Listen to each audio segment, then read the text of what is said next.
Le tag? Mais Marion, c'est pas de la psychologie, ça, c'est les graffitis qu'il y a dans la rue sur les murs. Oui, c'est vrai, mais ici le sigle TAG désigne les troubles d'anxiété généralisés. Et il faut savoir que les troubles anxieux représentent 15 à 20% de la population et pour le TAG 2,1%. Chiffre assez important, n'est-ce pas? C'est pour ça que ça me semblait important de faire cette vidéo pour qu'on puisse voir ensemble qu'est-ce que c'est que ce trouble, comment il se manifeste, quels sont les mécanismes et les caractéristiques pour que vous puissiez mieux comprendre ce qu'est le trouble d'anxiété généralisée. Alors c'est parti!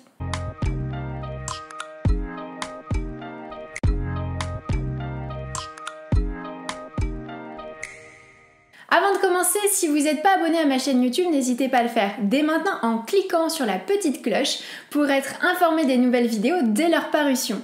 N'hésitez pas non plus à me suivre sur mon compte Instagram où plein de lives sont prévus pour le mois de novembre.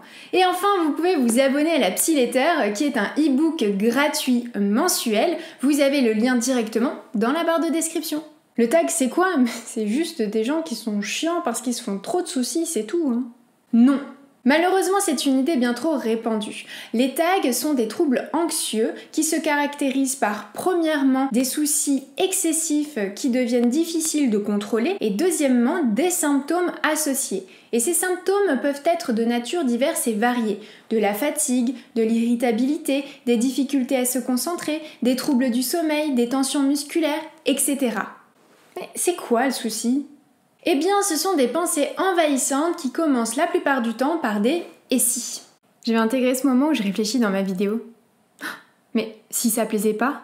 Et si ça faisait pas professionnel? Mais si les gens se moquaient de moi? Ce genre de pensées-là, on les a tous, que ce soit lié au travail, à la santé, à la famille, au regard des autres, etc. Mais dans les tags, c'est multiplié par 1000. Mais attends, si les gens se moquent de moi, c'est que ce que je fais est nul? Et si ce que je fais est nul, c'est que moi aussi je suis nulle? Mais si je suis nulle, alors je risque de perdre mon travail? Mais si je perds mon travail, je vais faire quoi, moi? On le voit dans cet exemple, l'inquiétude est tout à fait légitime. Mais progressivement, l'inquiétude s'intensifie pour devenir envahissante, incontrôlable et totalement déconnectée de la réalité. Et parfois, le tag peut générer aussi des inquiétudes qui n'ont aucune importance. Bon, il me reste 3 feuilles pour écrire mes notes pendant mes consultations aujourd'hui. C'est pas suffisant, mais comment je vais faire? Il me reste 10 minutes avant ma prochaine consultation. Si j'y vais maintenant, je vais être en retard. Mais que va penser mon patient si j'arrive en retard? Mais en même temps, si j'ai pas assez de feuilles pour écrire, c'est la merde. Peut-être que si je cours en appelant le magasin pour qu'il me le prépare en amont, ça peut le faire. J'aurais dû vérifier, d'habitude je vérifie toujours. Ne plus avoir de feuilles peut donc prendre des proportions très angoissantes pour celui qui vit le trouble d'anxiété généralisée, alors que pour d'autres ça n'a strictement aucune importance.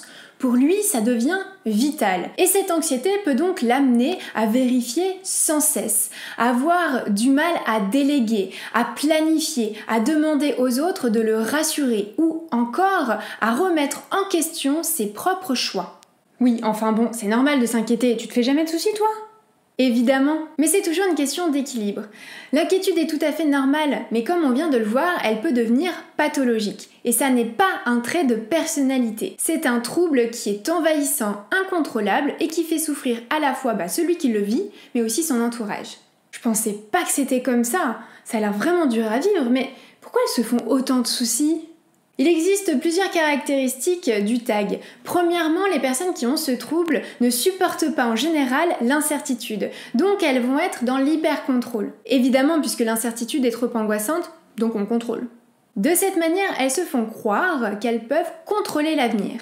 Or, la vie est faite d'incertitudes en permanence, ce qui est problématique. Donc, ça va augmenter leur angoisse, elles vont mettre encore plus de contrôle et ainsi de suite. C'est donc le principe du chat qui se mord la queue. Deuxièmement, ces personnes vont anticiper sans cesse et vont plutôt choisir une solution pour réduire leur angoisse plutôt qu'une solution pour pallier au problème.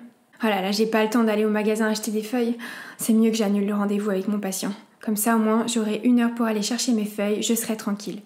Mais peut-être que c'est pas suffisant, peut-être que je devrais les annuler tous, au cas où. Ici, on le voit, je trouve une solution pour soulager immédiatement mon angoisse. Et dans le tag, on va imaginer le pire.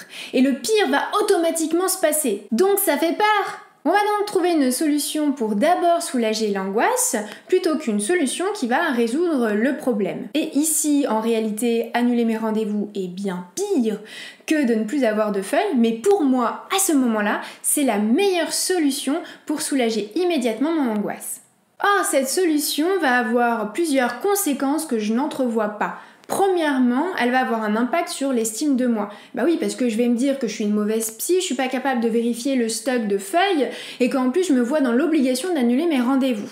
Deuxièmement, elle va aussi avoir un impact sur les autres, puisque comme j'annule mes rendez-vous à la dernière minute, mes patients en général ne vont pas être très contents. Et en plus, ça va avoir aussi un impact sur le travail thérapeutique, puisque certains vont peut-être plus avoir confiance en moi.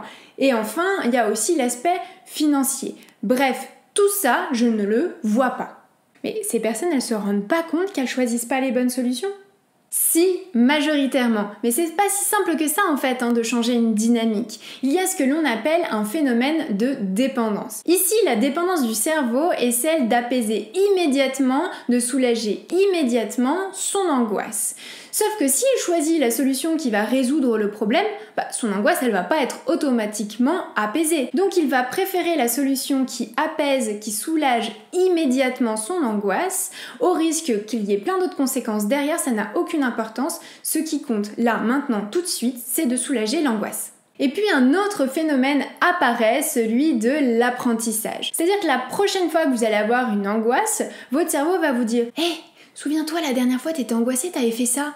T'as vu à quel point ça avait soulagé ton angoisse? Alors recommence. » Et rebelote, même dynamique, même schéma. Et puis parfois, certaines personnes vont réellement penser qu'en restant dans cette dynamique, elles arriveront premièrement à gérer leur inquiétude et deuxièmement, elles arriveront à résoudre le problème. Attends, est-ce qu'il n'y aurait pas un manque de confiance en soi dans tout ça ?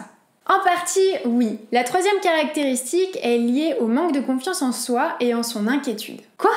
Quand on n'a pas confiance en soi, on n'a pas forcément conscience qu'on est tout à fait en mesure de pouvoir gérer les problèmes, quels qu'ils soient. Et comme on manque de confiance, on va angoisser et donc on va mettre en place plus de contrôle. Et quand on n'a pas confiance en son inquiétude, on va la remettre en question en pensant qu'elle n'est pas du tout normale et donc on va automatiquement devenir fou. Donc ça va faire que alimenter l'angoisse qui à la base était une inquiétude tout à fait normale. Ce qu'il faut retenir, c'est que le TAG est un trouble et non une personnalité. Il génère des angoisses envahissantes, incontrôlables et amène à des comportements, des solutions qui sont là pour réduire l'anxiété immédiatement et non pour résoudre véritablement le problème. L'intolérance à l'incertitude et le manque de confiance en soi sont évidemment intimement liés aux troubles d'anxiété généralisée. J'espère que cette vidéo vous a plu. Si c'est le cas, n'hésitez pas à mettre un petit pouce ou bien à me mettre un petit commentaire en me disant par exemple si une vidéo sur les astuces et techniques pour apaiser le trouble d'anxiété généralisée vous intéresse. N'hésitez pas non plus à participer au webinaire sur les 3 erreurs à ne pas commettre quand on s'installe en libéral et à visionner justement la formation pour vous aider à ouvrir votre cabinet. Vous avez toutes les dates et le lien juste en bas dans la barre de description. En attendant, je vous souhaite une très belle journée et je vous dis à très vite. Ciao ciao!